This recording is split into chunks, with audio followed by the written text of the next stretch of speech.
Tai va, tai tokios naujienos pas mane. Nori fakto? Nežinau. Sakyk, kad nori fakto ir aš tau duosiu faktą. Nu, duok man faktą. Čia į šios dienos temą. Mm. Mišelė Pfeiffer, žinai? Aktorė? Aktorė, modelis, kas į ten? Mm. Bet žinai, Nu, girdėta, bet gerai. neuždedu veido dabar. Nu. graži.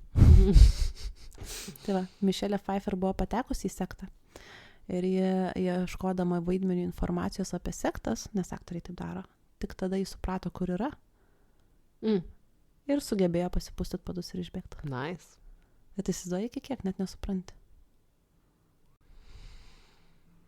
Visiškai įsivaizduoju. Aš tiesiog bijau, kad ar aš kartais nėra, kad nesuprasčiau. Bet aš niekur nedalyvauju, tai kaip ir ne. Veikiausiai man nėra ko bijoti. Nu jo, nebent nesakai kažko. Ne. Pomidoro auginimo grupė, žinai.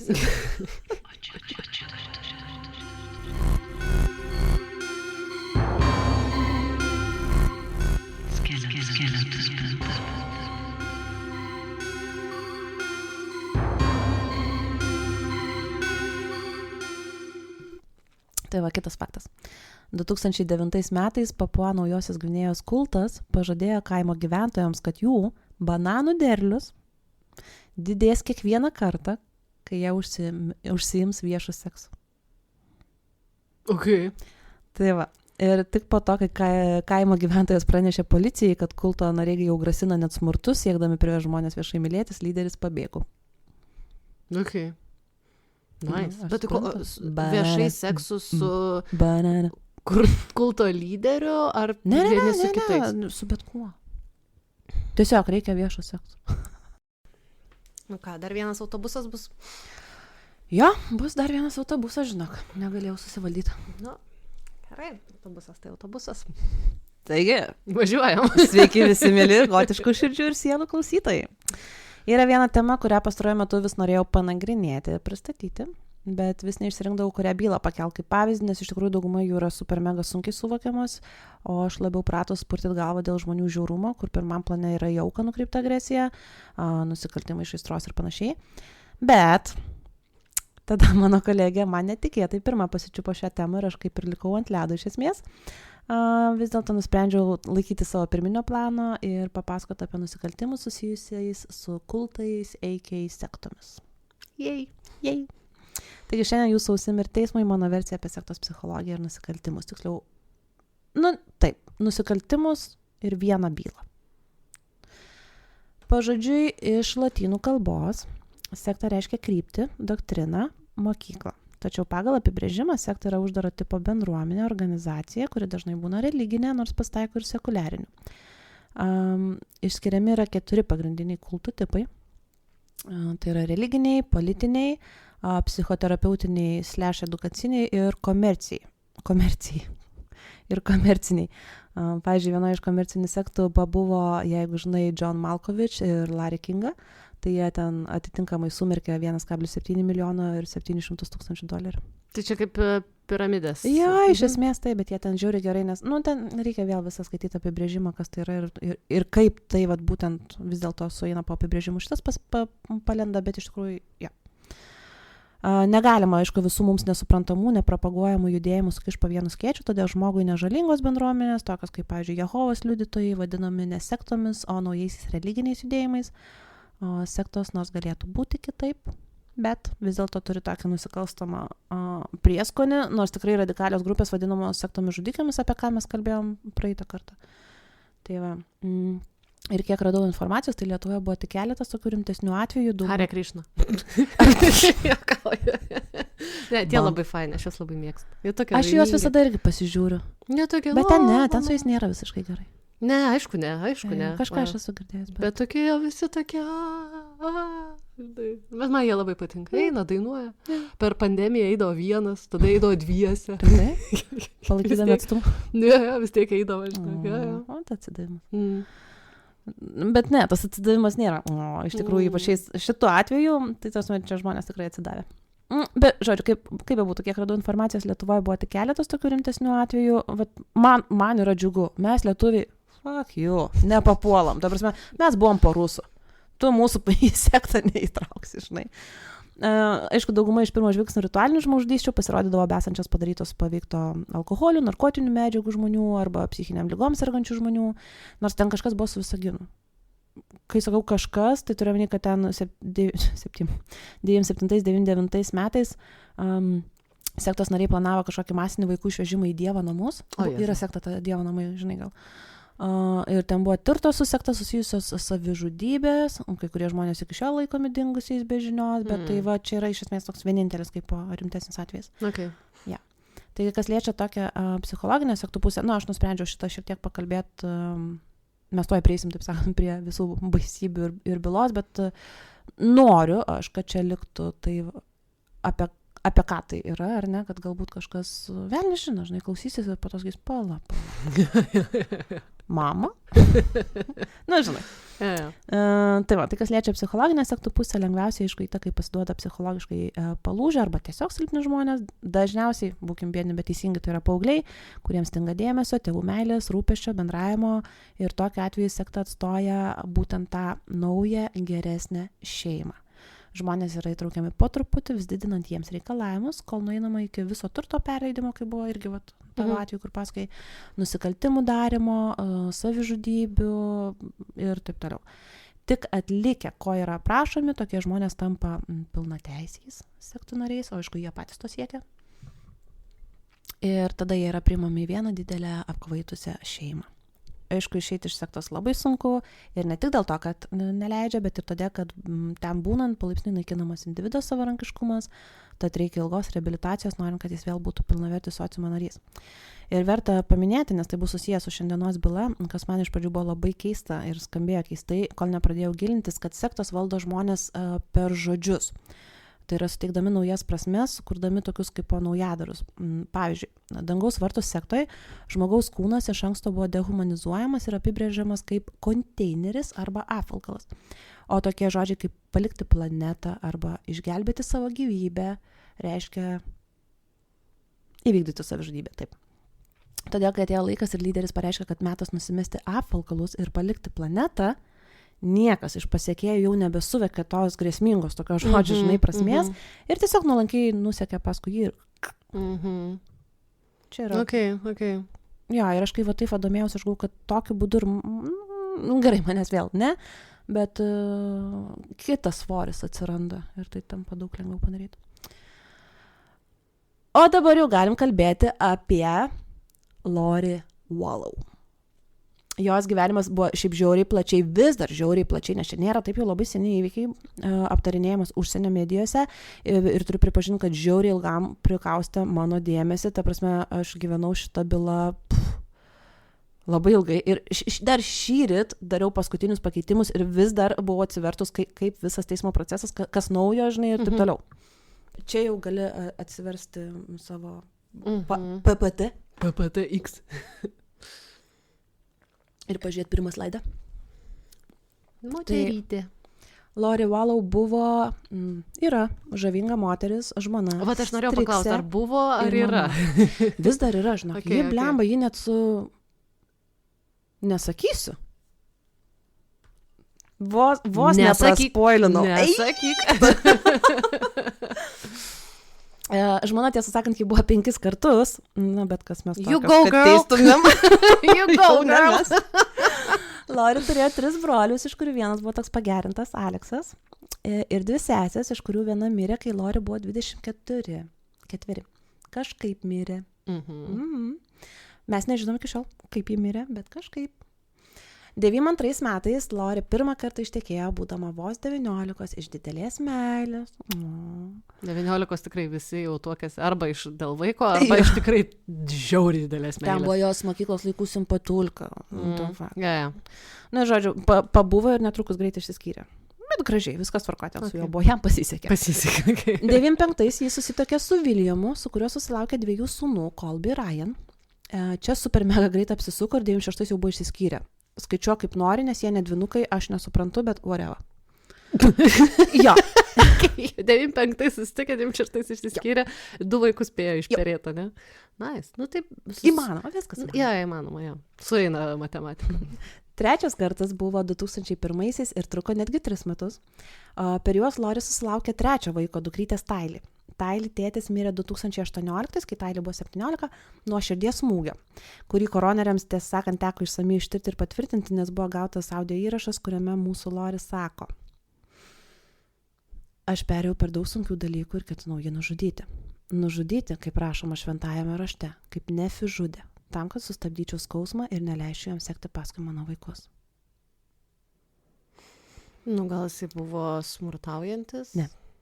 Nefi žudimas, aš pasidomėjau, yra iš mormonų knygos, kur jam šventa dvasia diriguoja, ką ir kaip žudyti. Aš ką tik esu pabaigus tokią mini studiją apie mormonus ir, ta prasme, ten viduje pas juos vyksta labai įdomus dalykai. Ten, nors yra tokia kaip krikščionybė, galim sakyti, bet... Aš tik tais iš South Parko, žinau, dam. Nu, dam, tai ten daug dam, ten tos, man toks jausmas, kad mormonai yra tiesiog kažkiek truputį protiškai žemesnio lygmens žmonės. Ta visa istorija apie tai, kaip ten tos, tipo, surado tą, žodžiu. Ten. Tu dabar pasakai apie filmuką, tai okei, bet... Ne, bet turiu omeny, kad, tipo, jie sako, kad, this is what, tuo tiki mormonai. Žinai, čia jie tai pasakoja, tipo, istoriją, žinai, ir ten, kol pasakoja, žinai, tipo, tai yra background'e, dam. Žodžiu, kas matė South Parką, tai čia žinau. Ja, bet tiesiog kažkaip vis, kiekvieną kartą, kai paminimi mormonai, taip kažkas ne to, žinai, jie neegzistuoja. Tiesiog, vėl, aišku, paimkim paprastus krikščionius. Jeigu prie kiekvieno žmogžudžio tu pridėtum jo tikėjimą, tai dažniausiai būtų krikščionis. Okay. Tai va, beje, mano minėtas Lori brolis Alex 2007-aisiais Tylee tėtį, ar ne, tos mergaitės, kuris mirė 2018, jis Josephas Ryans buvo, Tylee tėtį pasivijo stovėjimo aikštelį po to, kai šis atidavė Tylee Lori priežiūron ir užpuolė jį su tazeriu.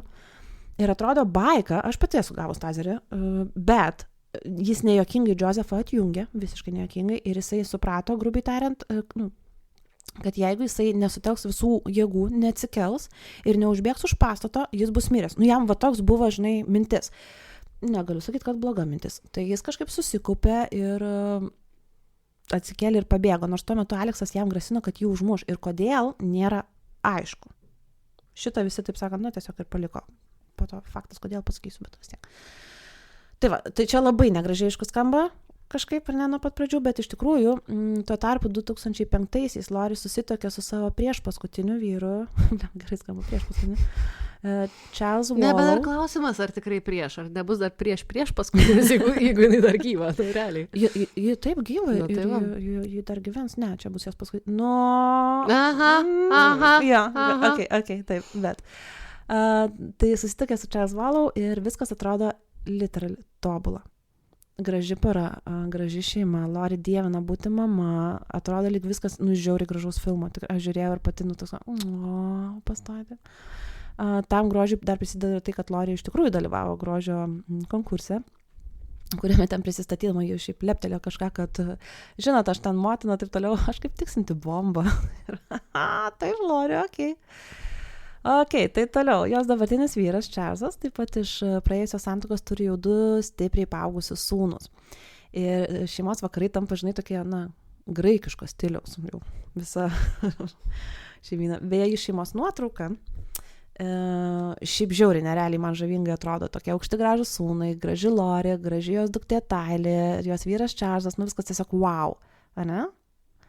Ir čia jų linksi galva, kad taip žiūrėtume dabar į nuotrauką.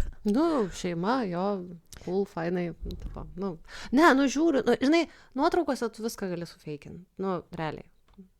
Aš esu tikra, kad jie tuo metu buvo tikrai... Jo, bet, aš turiu menį, kad aš žiūriu su žiupšniu druškos. Tai Florida. Tai negana to, 2014 jie kartu įsivaikina spec poreikių turinti JJ. Jam buvo autizmas. Kurį šiaip norėjo įsivaikinti jo biologiniai seneliai, bet tie seneliai nusprendė, kad močiutė buvo Lori vyro sesuo. Čia truputį painiai, bet išsilyginam. Tai jie nusprendė, kad tikrai vaikui bus geriau toj puikioj atmosferoje, toj šeimoje, kaip Charles ir Lori, ir močiutė ir senelis visą laiką pilnai dalyvavo vaiko gyvenime, jie lankydavo jų šeimą ir Kate, ta močiutė, pati sakė, kad Lori buvo puikiai atsidavusi motina visiems vaikam, kas šiek tiek aišku lengviau, kai dirba tik vyras, čia mano toks asmeninis toks taip, norėčiau. Negana to, ji buvo dora krikščionė, kuris sekmadieniais eidavo į bažnyčią ir viena kaimynė apie Lori sakė, kad Lori buvo visat gerai apsirengusi, organizuota, susitvarkiusi, aš norėjau būti tokia kaip ji. Man asmeniškai, jeigu žmogus yra visą laiką organizuotas, susitvarkęs, man jau yra, žinai, skambutė. Smirda kažkas jeigu aš nematau tave susivėlusiais plaukais ir be makiažo nešančią šiukšlės, kur skamba vyno buteliai, kažkas tau ne taip. Ne kasdien, bet bent kas nuo kartų. 2014 šeima persikėlė į Havajus ir atidaro sulčių barą. Čia buvo toks jų verslas. Čia šiaip faktas. Tiesiog aš jau noriu tos. Kokioj lagūnai dėl. Fair enough. Na ir dar faktas, kad po poros metų jie bankrutuoja, todėl persikėlė atgal į Arizoną ir jeigu tu paguglintum, kaip atrodo Arizona, tai, ta prasme, mane tai ten paimtų depresiją. Va šitoj vietoje jau tikrai. Ir pasimaišytų ten pratelės. Beje, Arizona savo sąskaitų turi 9 serijinius žudikus. Faktas. Kas liečia Lori tikėjimą, tai ji nebuvo šiaip tikinti davatka.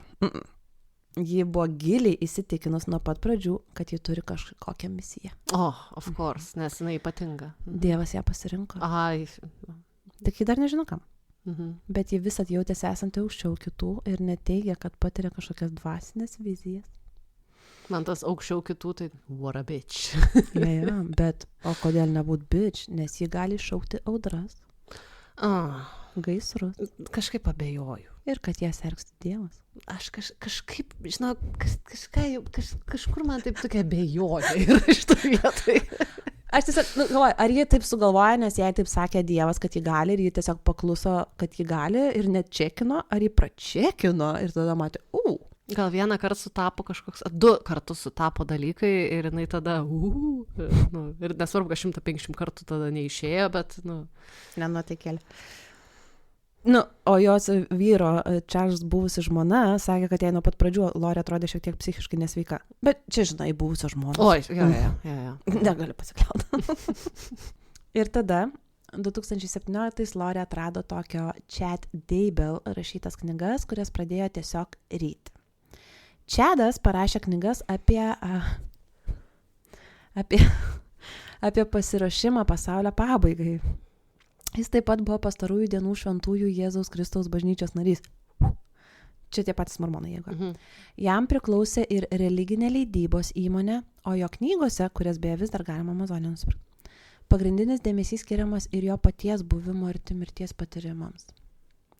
Veikiausiai dėka tų patyrimų arba tiesiog psichinio sutrikimo, Chadas teigia, kad pasaulio pabaiga jau visai šalia, o žmonės būna 2 tipų – šviesus ir tamsus, kurie buvo tamsus tie, kurie buvo apsėsti piktų dvasių ir juos paversdavo zombiais.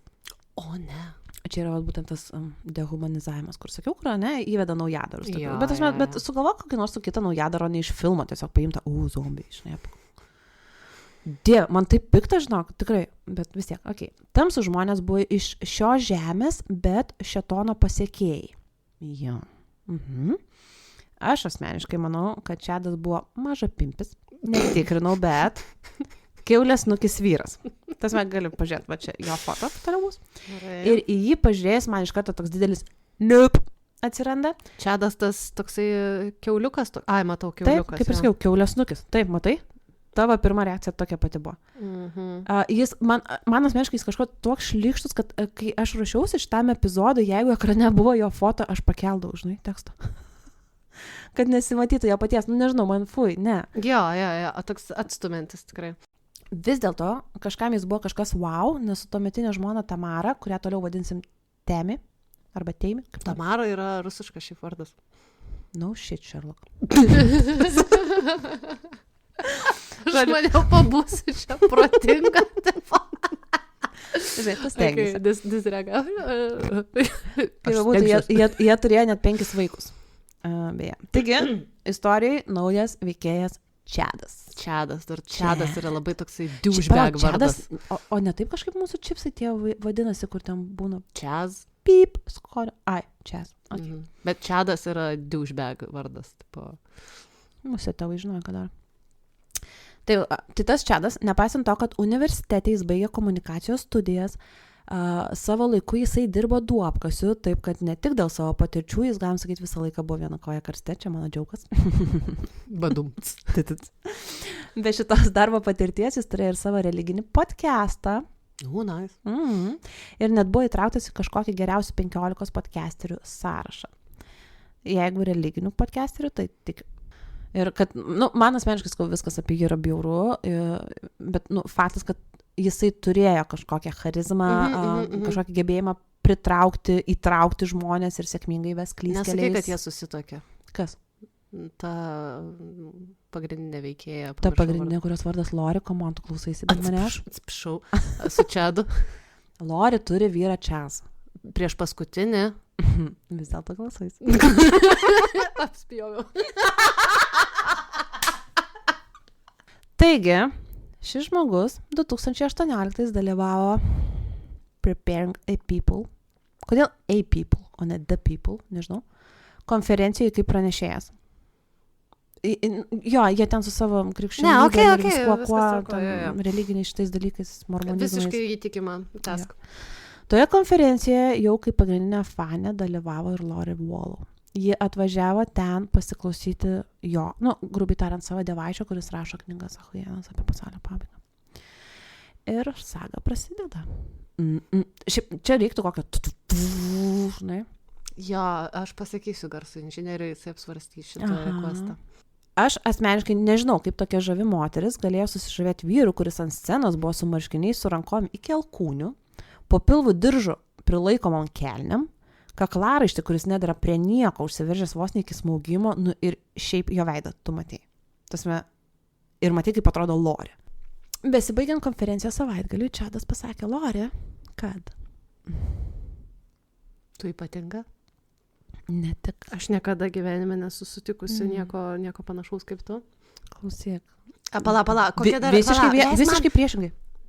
Fuck. Aš maniau, kad čia love bombinimas vyksta, tas visas, toksai, kur mes turim ryšį tarpusavį. Aha. Aš niekad nieko nejaučiu, tokio nieko panašaus kažkam kitam, ką aš jaučiu tau. Nežinau, ir, vat kažkas tokio. Jo, kažkas tokio, kad jie buvo susituokę 7 ankstesniuose gyvenimuose.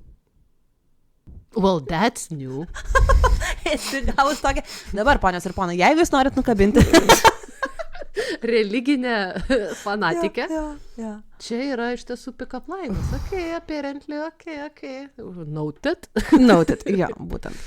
Ir aišku, kadangi vėl, kaip ir sakiau, jinai, nepamiršk, į Dievą išrinkta, ne, savo pačios manimu. Tai jie iškart pradėjo bendrauti, susirašinėti, ir kai Lori vyro nebūdavo, kuris jos manimu buvo nepakankamai tikintis, bei jis buvo tikintis, iš tikrųjų tikintis, tiesiog nebuvo delulų tikintis. Delulų, jo. Jis blokuodavo jos dovanas iš Dievo. Tai va. What a bitch. Tai jį pasikviesdavo tuo metu, kai jo nebūdavo Čadą, kelis kitus jo sekėjus, ir jie ten literali diskutuodavo svetainiai apie Dievo paslaptis, yra nuotraukų iš tenais. Žiauriai liūdnai atrodydavo, tokias kaip home porn, bet tai, žodžiu, aišku, tas mūsų pranašas jau buvo pakabinęs akis ant Lori, ir pats jis, kaip minėjau, turėjo 5 vaikus su žmona Temė, su kuria susituokė būdamas, man rodos, 24 metų. Tiesa, jų šeimos nuotrauką, jeigu pažiūrėtum toliau. Aš mačiau. Matei, ne? Tai ten, toliau dar žiūrėjau. Ne, teisingai, jo. Tas pats. Čia aš prezentaciją mini padariau. Labai gerai, ačiū. Tai pasižiūrėkit tą šeimos nuotrauką. Man asmeniškai, vėl galbūt dėl to, kad žinau istoriją, man jie kažkokie keisti, lyg jie visi tokie patys būtų sektantai. Tik vienas ten sūnus kraštinis toks atrodo normalus, kuris jaučiasi, lyg būtų truputį ne savo vietoje. Kaip be būtų? Jeigu Lori šeima kraustosi, nes kuria verslą kitoj vietoje, ne, kaip ten tas jų sulčių baras, tai Čado, nes jie irgi kraustėsi, nes jam Dievas liepia. Jis, nereikia jokių argumentų, jis tiesiog sako savo žmonai, brangioji, kraukis lagaminus, Dievas liepia keliauti. Vargšai. Ne, tai palauk, ta žmona vėl, 5 vaikai. Jinai irgi juo tikėjo. Aš tikiu. Ji irgi buvo tokia pati, žinai. Ja. Tai vat, jeigu... Ne, bet, turiu menį, kad, žinai, čia gali būti visko ten. Nežinom, kaip buvo viduj, realiai. Bet pas tas faktas, kad, tipo, vaikai ten dar tą nuotrauką parodė, žinai, paaugliai, ar ten preteens kažkas tokio. Draugų turi, socialinį gyvenimą turi ir panašiai. Ir ateina toks, supranė, fucking fucked up tėvas ir davai, žinai, vėl su šaknim išraunam, visus važiuoja. Vėl mes kalbam apie Ameriką. Aš nesu tikra, bet aš manau, kad tie vaikai vis tiek, kadangi buvo tikrai religingai auklėjami, tai jie veikiausiai būdavo kokiose nors bendruomenėse, lygiai taip pat tų tikinčiųjų vaikų. Taigi yra oi, mažulėlės, net interneto svetainės būtent tiem tikintiesiam vaikams. Bet vaikai maištauja. Tai, kad tėvai sako, kad tu eisi ten į tą mokyklą, ten tą darysi, eisi į tą bendruomenę, tai nereiškia, kad jie neturėjo spoiler alert, jo vaikai nemaištavo. Daddy. Okay. Tai va, tai jeigu pamini, kas kalbėjo apie žmonių skirstimą iš šviesius tamsius, pamini? Zombiai, bet nepasakė apie šviesius, kas yra šviesus. Koks skirtumas, jie yra šviesus.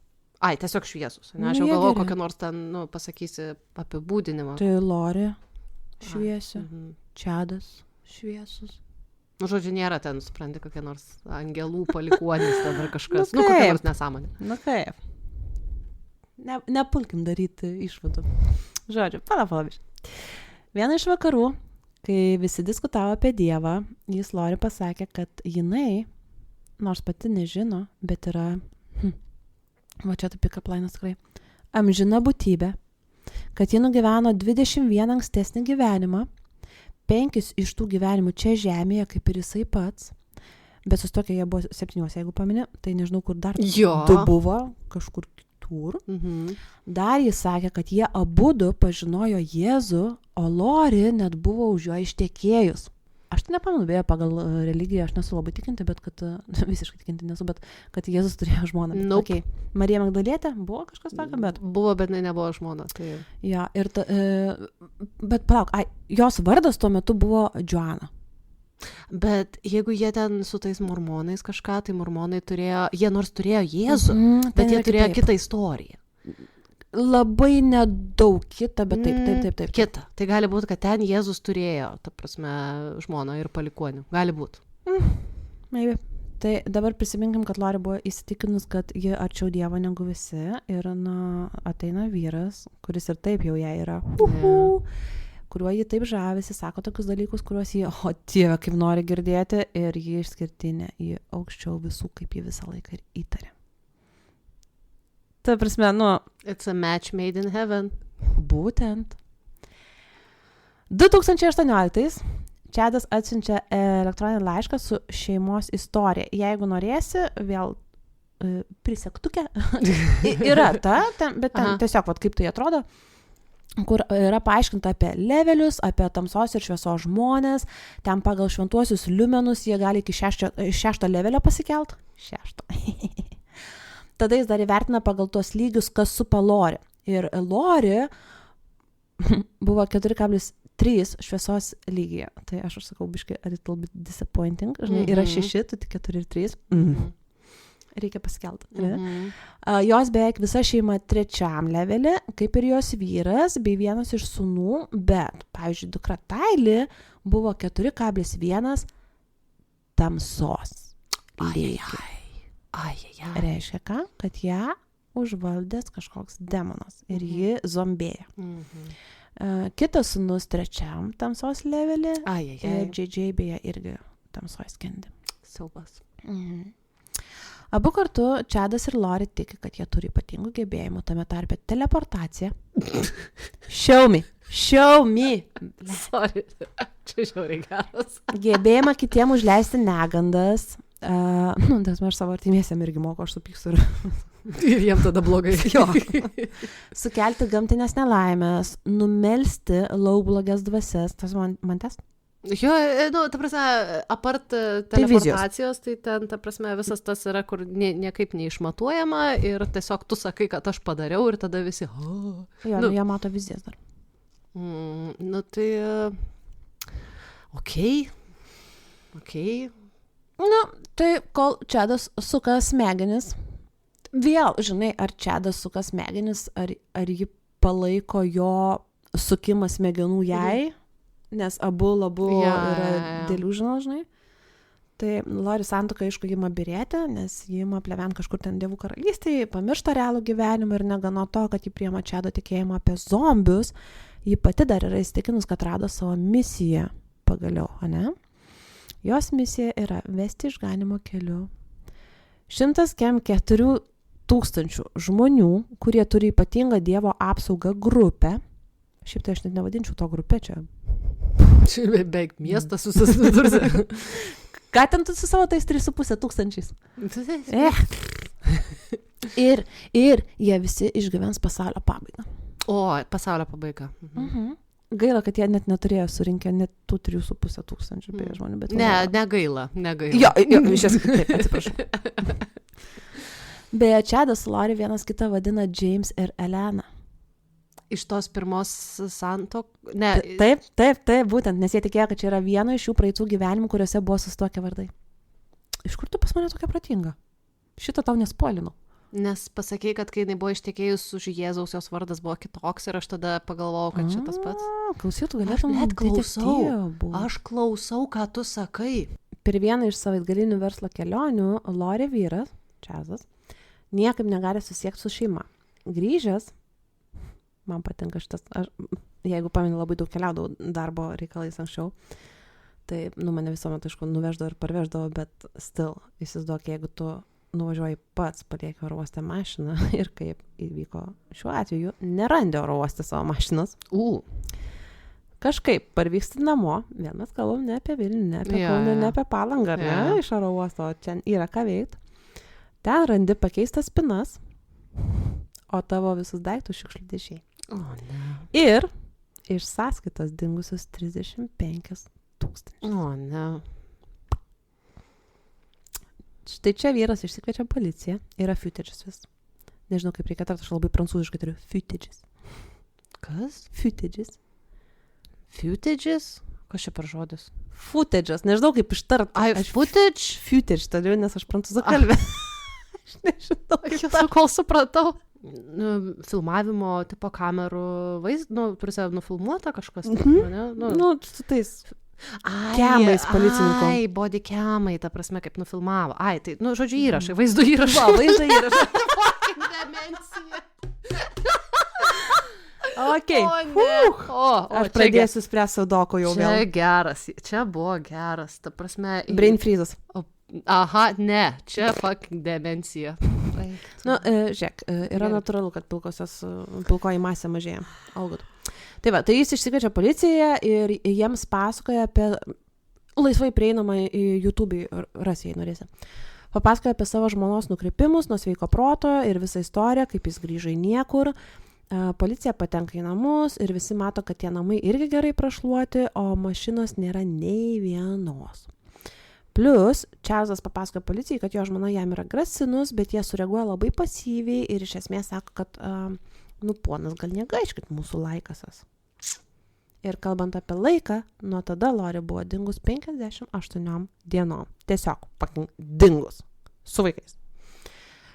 Nepaisant ilgai trukusio vilčių, kad jie dar susieis atgal periodo, per šį Lori dingimą, 2019 Čarlzas pateikė prašymą skyrybom, kaip priežastį nurodydamas Lori naujus religinius įsitikinimus ir grasinimus jam mirtimi, jeigu šis stotų skersai kelio jos kažkokiai naujai misijai. Dabar tu įsivaizduok, kiek tai yra rimta, jeigu tavo vyras skyrybų prašyme nurodo tavo religinius naujus kažkokius prikolus. Bet aš dabar galvoju, religiniai prikolai yra kaip ir, įrodomi, ne, ten e-mailai tie patys, važinėjimas ten po konferencijas panašiai, kelinti čia kokie 19. Tai čia iš viso, bet... Sakau, čia nesena byla. Grasinimus mirtimi tai dar irgi reikia rodyti, reikėjo filmuoti, nebent namai filmuojami kaip nors. Prisimink, ką aš sakiau apie jos trečią vyrą, kurį patazino, truputį patazirino. Kur ten yra garsų įrašas, kur paminė. Bet tai iš Mormonų knygos, kaip reikia jį nužudyti, kaip žudyti. Bet ne ketvirtam. Gerai, bet jeigu vis tiek, jeigu jis jau teisme sako, kad tai buvo, tai negali tiesiog pasakyti, kad, aš skiriuosi, nes, ateiviai nusileido pas mane. Tu turi kažkokį įrodymą, žinai, parodyti. Tai turbūt, kad buvo. Tai štai, atėjus Liepos mėnesiui, tai su pačiais metais, 9:11 paskambino vyras ir sako, kad jis kažką užmušė. Skambinantysis buvo Lori brolis Aleksas. Jo balsas per įrašą, kuris vėl yra visiškai laisvai prieinamas, yra wow.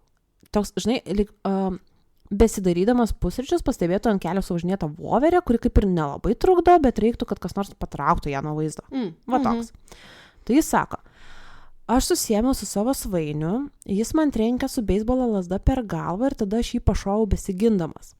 Fun fact, kad Čarlzas buvo pusiau profesionalios beisbolo lygos žaidėjas. Taigi jo smūgis, pati supranti, jis nebūtų gumbo palikęs, jis būtų sutraiškęs, jo kaukolė ištaškęs smegenis per visas sienas ir taip toliau. Na, aš taip tikiuosi, nes jis buvo labai labai prastas žaidėjas. Būna ir tokių šiaip, bet, jo, bet jo. Ne, tasme, tu matei Čarlzą, jisai pakankamai masyvus vyras, tasme, come on. O pas Aleksą, ant Alekso galvos buvo tuo metu toksai, gumbelis, žinai. Ir tada dispečeriai aiškinasi dalykus ir klausia Aleksą, ar sužeistasis kvėpuoja. Aleks sako, nežinau. Operatorė paklausė, ar jis galėtų patikrinti. Aleksas atsako, green tokia intonacija, sure. Žinai, tasme, ne, tai nėra tinkama intonacija. Tasme, kai tavo svainis, patinka jis tau ar nepatinka, negyvas tyso ant grindų. Galimai negyvas. Lori tuo metu buvo išvažiavusi su JJ. Ten visa buvo iš tikrųjų istorija, nes tuo metu buvo namuose Tylee, Tylee ir atėjo su beisbolke, pati taip atseit gindamas, ten iš jos paėmė, bla bla bla, ten, žodžiu, visa pilna melo istorija. Okay. Tai žodžiu, ir galiausiai Lori sėda į mašiną su JJ, su Tylee, jie išvažiuoja ten, žodžiu, ir po kurio laiko tik tais grįžta.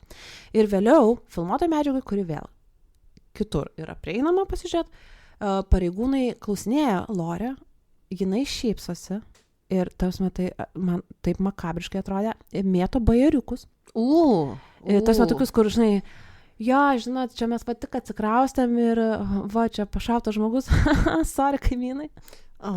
Ne. Tasme tu kalbė apie savo buvusį vyrą. Ne. Visai neįtartina, visai. Ir žinai, ką dar šitą šviesi sielą padarė? Teisingai šviesi. Jo, nepamiršk, kiek liumenų turi. Tuose pačiuose namuose, kur ką tik buvo nušautas jos oficialiai dar esamas vyras, jis surengė vakarėlį prie baseino tą pačią dieną. Jos nesuėmė? Ne, jos net nebuvo.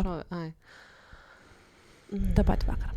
Švęsti beje yra ką, nes vakarė Aleksas yra paleidžiamas. O kas nors atėjo? Tai aišku. Bet turiu omeny, visi žinojo, nes ant krūvos policijos turėjo būti prie namų, panašiai. Aš nežinau, kam jį tą vakarėlį rengia, galbūt savo tiem sektantam. Tai va, ir plus Aleksas yra paleidžiamas tą patį vakarą, nes policija nusprendė, kad čia tikrai savigina buvo, nepaisant to, kad Čarlzas sakė, kad mano žmona grasina, Jo. Ar ne? Tai va. Žodžiu. Tokie sutapimai, žinai. Tikrai sutapimai. Dabar nepamirškam, kad Čarlzas turėjo prieš tai 2 jau atskirai gyvenančius sūnus, kuriems tik tais kitą dieną Lori, kuri vėlgi tose nuotraukose ar ne kaip matosi ir kaip ji labai teigia, kad buvo kaip mama, Lori jiems parašo žinutę.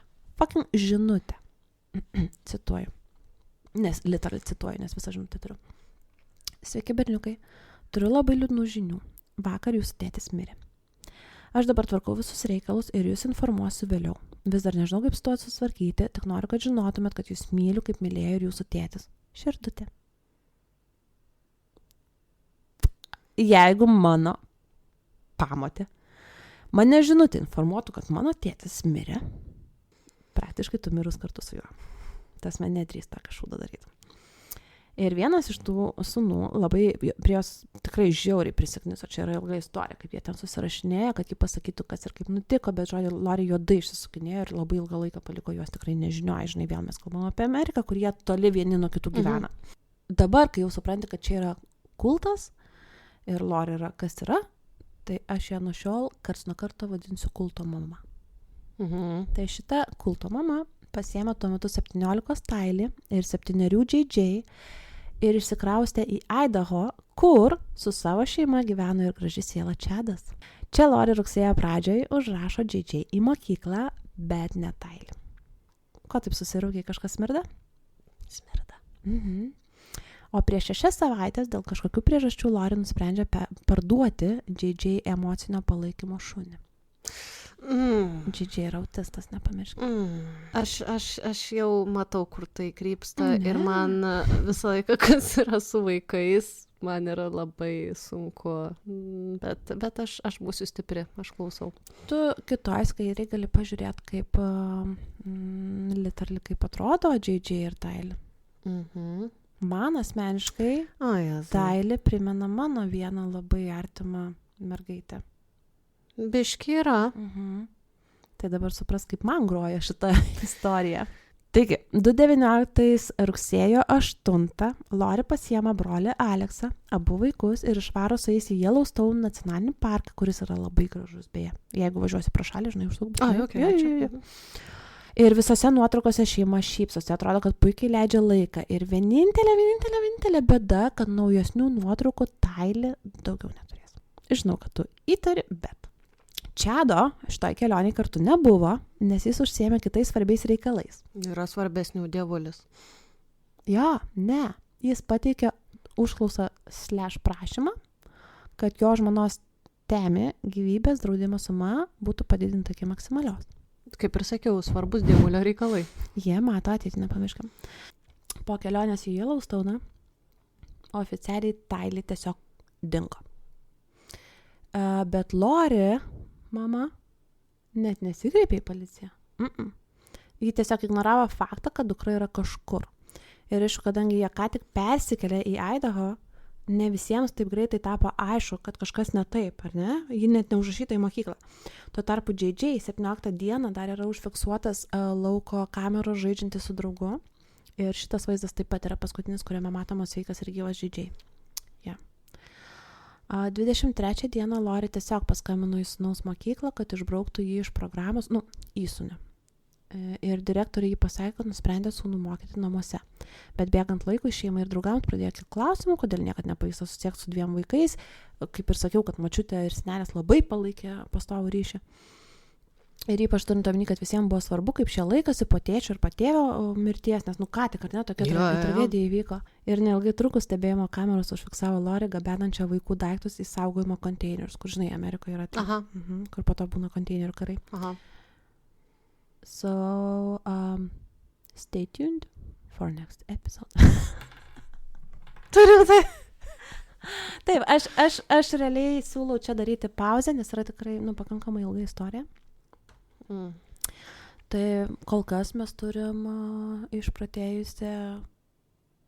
religiškai išprotėjusią moterį, kuri susitiko su tokiu pačiu patyrusiu mirties kažkokius, nežinau, nušvitimus vyrų, ir kurios vaikai pasak to čiuvo yra apsėsti vaikai su minusiniais, 4-3 Tylee ir JJ tamsoj skendintis ir jie yra zombiai. Jie yra geros sielos, kurios jau yra iškeliavusios ir tiesiog jų fiziniai kūnai yra dabar paimti blogų demonų ir jie yra tiesiog zombiai, kurie nešioja tos demonus. Kiek reiktų tau meilės, kad kas nors įtikintų, kad tavo vaikas yra zombis? Neegzistuoja tokios meilės. Arba mes nežinom, ką žino jie. Aš visuomet sakau, žodžiu, pati esmė, kad aš netikiu Dievo, bet aš pamenu, kai vieną kartą dar mokykloje, dar Dievo, tu mano gal 15 metų buvo, aš su tuometinė savo geriausia draugė, mes biškį durniavom ir aš netikiu Dievo, žinai, paauglystę. Ir aš paėmiau ir parodžiau fokusį į dangų. Ir man po to ar savaitę, ar 2 man žiauriai nesisekė, kojamiesi tas blogai. Ir aš tiesą sakant, buvau tada tokį įsivarius, kad aš gal peržengiau ribą, gal man dabar Dievas rodo, gal jis vis dėlto yra ir jis man rodo. Po to atgavau sveiką protą, all good. O jeigu po to, kad ir kaip tu gyveni, bet mirties, žinai, akimirka, tau ten nušvinta viskas, ne, pasirodo, matrica išsiskleido ir fuck, Dievas yra. Ir fuck, jie buvo teisūs. Ir fuck, jie buvo teisūs apie visus zombius ir visas blogas sielas ir taip toliau. Ir mes juos dabar teisėm, nes mes esam... Gerai, kurie iš jų teisūs? Nenušvitę. Sorry, bet kurie tada iš jų teisūs? Žiūrėk, pradėkime nuo to, kad mūsų religija, šita krikščionybė iš kurios ėjo po to visi mormonai ir visa kita, yra įsitvirtinus tik per prievartą ir žudimus, okei? Mano nuomonė aiški, dar kam nors reikia paaiškinti mano nuomonę apie visą tai, ar kaip? Tarkim, jie kažką žinojo daugiau. Bet avdruk, taip sakant. Avdruk, jo, okei. Paimam tą tokią mintį, kad tarkim tikrai ten žinojo, kad tie vaikai yra kažkokie ten supuvę, sugedę viduj ir jie tarkim užaugs, ne, ir ten bus sekantis Hitleris ir sekantis ten Kim Jong-unas, ne, tarkim. Jo dukra dar blogesnė. Ir, nu, vat, kaip sakau, kaip pavyzdį, kad, nu, tipo, žinai, tragedija. Ir tada jie tą žino ir jie nusprendžia, kad juos reikia, žinai, nušluoti nuo žemės paviršiaus. Žinai, kaip yra tas testas, toksai, aš esu girdėjus, kad jį skiria, tipo, žiūrėti, ar tu nesi biški sociopatas, psichopatas, kur yra, važiuoja traukinys ir jisai turi važiuoti vienus bėgius ir ten yra, tipo, 3 žmonės Ja, žinau. ir tada yra vienas žmogus ir ar tu pakeisi bėgius ar ne, ir tai priklauso, tipo, tavo atsakymas, žinai. Ir, pavyzdžiui, mano atsakymas buvo, kad aš negaliu priimti tokio sprendimo, aš negaliu priimti, kas mirs, o kas gyvens. Aš nedalyvausiu šitam sprendime. Tai, pavyzdžiui, mano atsakas... Kaip išsiplėtė mano akis. Bet mano atsakas į šitą vietą man tada nesvarbu. Ką jie, blėt, žino? Ko žmonės tie bus ar nebus ir panašiai. Tu renkėsi, kad tiesiog nekeisi nieko ir jis tegu tiesiai varo per 3, negu kad tu pakeisi ir pervarytų tik per 1. Aš nedalyvausiu šitam reikalė. Čia mano atsakymas yra. Iškart pasakysiu, kad man rodos, kad net ir mūsų kodeksai yra tai, kad tam tikras neveiksnumas yra lygiai taip pat baudžiamas. Koks neveiksnumas? Ar vienas ne, šiuo atveju, mirs, ar galbūt, 3, bet tarkim, aš pakeišiu į 1. Faktas, kad aš pakeišiu. O jeigu ten būtų kūdikis? Nelygu kaip... Normaliai, taip galvoja, neįmanoma to sprendimo priimti. Tokio, nelygu kaip viskas greit vyksta, bet jeigu tu turi pusvalandį pasvarstymui, ar ne, blema, kažką turi daryti. Ne, aš tai iš viso, aš esu vėlgi... žinau save, aš žinau, kad aš kažką daryčiau. Aš tai esu... Nežinau ką. Nu, ten gulčiau po traukiniu pati, ten, nežinau, bet... Ir nubėgi, bandai nustumti, ne? Bet turiu meni, kad įsivaizduot, kad tu turi tą galę, ne, kuri tau bet jie tą ir darė, ne, įsivaizdavo, kad jie yra kažkokie ypatingi. Ne, tai ir jie daryti. Bet, teleportuotis jie galėjo, Kodėl jie po to, nes jau faktas, apie ką mes kalbam, manom, kodėl jie nesiteleportavo iš teismo salės ir iš kalėjimo. Tiesiog. Durniai. Bet, sakau, kad tiesiog ta pati mintis, kad tu gali apspręsti, kas gyvens, o kas mirs. Ja. Pavyzdžiui, man yra absoliučiai nepriimtina. Dėl to aš sakiau tą pavyzdį su tais bėgiais, nes aš tada sprendžiu, kas gyvens, o kas mirs. Ką aš žinau? Tu prasme, aš negaliu to spręsti. Iš esmės, tai tu pasakoji, nes šiaip tai dažnai būna, kur ateina tos visos antros santuokos ir panašiai, tai dažniausiai būna, kad tie vaikai kažkuo trukdo. Nu, visi vaikai kažkuo trukdo. Be abejo, tu pats trukdai kartais. Bet dažnai, kai vaikų atsikrato, tai atsikrato dėl tos naujos antros pusės, tipo, dėl babkių, dėl dar kažko, ir tas toksai, kad, tipo, fucking demonai, fucking vaikai. Nu, neaišku, gal tikrai sakau, ten next Hitleris bus ar ten kažkas panašaus, bet tu neturi teisės spręsti. Nu, tu neturi. Kad ir koks tu manaisi esas Dievas, tu neturi. Mano požiūris yra vienas. Jeigu tau netinka ir tu negali pakeisti situacijos tais būdais, kur, už kurios tu nesibaudžiamas mirties bausmė, ne? Įkalinimų iki gyvos galvos. Gerai, bet kuriais būdais, kuri mūsų teisėsaugai neprieštarauja, jeigu tu negali viso to pakeisti, atsitrauk. Pats pabėg, pizdu, atsiprašau už keiksmažodžius, palik vaikus, tiesiog palik kitiem giminėm, niekam. Jis 17 metai yra ką veikti, ar ne? Tiesiog varyk, kurk savo gyvenimą, kurk savo toliau ten bažnyčią, pateisink, papasakok visiems, kaip tu nušvitai, tu žinojai, kad tavo vaikas pasirūpins kitų vaikų ir taip toliau, ir kaip tavo... Bet jie žinojo bla. Tu gali daryti, ką nori. Tu kiekvieną kartą renkiesi. Bet mes kalbam apie visiškai dėlulų žmonės, kurie tiki, kad tie vaikai, jie nuoširdžiai tiki, aš tau sakau, mes po to prie to prieisim, jie tiki, kad tie vaikai yra paimti demonų. Ne jie patys tie vaikai, ne, vaikams viskas gerai, bet jų sielos jau yra toli, o jų kūnai yra užvaldyti demonų ir tie kūnai yra zombiai, taip kad jie nebėra vaikai. Ir tai, apie ką aš kalbėjau pačioj pradžiai, kur mes naudojam kur mes naudojam žodžius tam tikrus, kad dehumanizuotumėm visą situaciją. Va čia, ir kai tu po truputį knisi žmogui protą, Sakau, prisimink tą, kur rodžiau, kur Čadas jau labai seniai parodė visą tą, kiek ten liumenų kas turi, ar ne, kiek nušvitęs. Tas negaliu kitaip pasakyti. Kai tu kasdien su tuo ir vis tau bakstelna, važiuok, Taili tą padarė. Čia ne jie, čia jie valdo. Taili kenčia. Taili, beje, sirgo kažkuria viena iš žarnyno ligų. Visiškai pagydoma, ne tai, kad pagydoma, bet kontroliuojama. Aha. Ir nekontroliuosi, skaudės, ten kils rūgštis, taip toliau, aš dabar nepamenu, kaip ta liga tiksliai vadinasi, žinai. Gal kokia celiakija, tipo, vos. Kažkas iš tų, žinai, visai, bet tikrai, žodžiu, nieko ten labai. Tai, tu negali sakyti, kad tu darai paslaugą vaikui jį nužudydamas dėl to, kad jinai sirgo tą ligą. Ne, oi, ne. Bet ar buvo tokių spekulacijų? O taip, ar nori, kad toliau papasakočiau? Įsijunk kitą kartą. Ir įsijungsiu, ir prisijungsiu, ir klausysiu. Ir gerai, daugiau nespekuliuojam, išgirstam tada visą istoriją ir... Bet nervas kyla, neklausantis? Man kyla. Jo, toks vat, ir nervas, ir pyktis, ir jo. Tai gerai, tai pasilaikom nervus į konservus, taip sakant, ir susitinkam kitą kartą. Ate. Bye bye.